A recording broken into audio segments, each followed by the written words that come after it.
هاي يا بنات، عاملين ايه؟ يا رب دايما تكونوا بخير. النهارده بقى هنعمل بيتزا كده، ايه حلوه وسريعه واقتصاديه. انا بصراحه ما عملتش عجينه البيتزا خالص، انا كنت يعني مشترياها جاهزه. كانت اللهم بارك حلوه يعني، مش بتعرف كويس. طبعا زي ما انتم شايفين هنا حطيت كاتشب. كان عندي كاتشب حار وكاتشب مش حار، فضفت الاتنين على بعض. انا زي ما انتم شايفين نوزعه. طبعا ابن الصغنون عمل يقول لي والنبي يا ماما حطي معاكي مش عارف ايه، فما كسرتش بخاطره وقلت له حط. زي ما انتم شايفين هنا. بس بصراحة يا بنات، بصراحة أنا من تجربتي إن عجينة البيتزا لما بنعملها في البيت بنعملها بتبقى أفضل من إن إحنا نشتريها من برا بصراحة. ما كانش عندي المواصفات ده بقى بصراحة، اللي كان عندي في التلاجة حطيته، مش هكدب عليكم. ما كانش حتى عندي جبنة موتزاريلا. لو كان عندي طبعا هتبقى حلوة أوي أوي، طبعا هتبقى جميلة في المطبخ.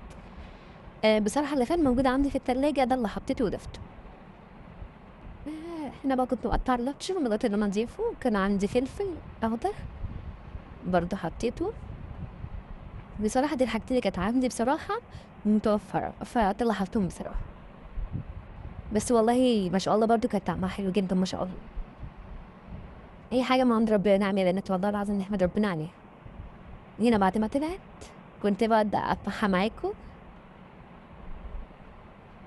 هنا بقى قطعتها كده عشان تبقى أسهل ليا. أنا مش عارفة ازاي نستني المخرطة. زي ما انتم شايفين هنا ما شاء الله استوت خالص. بس كده، مع السلامة.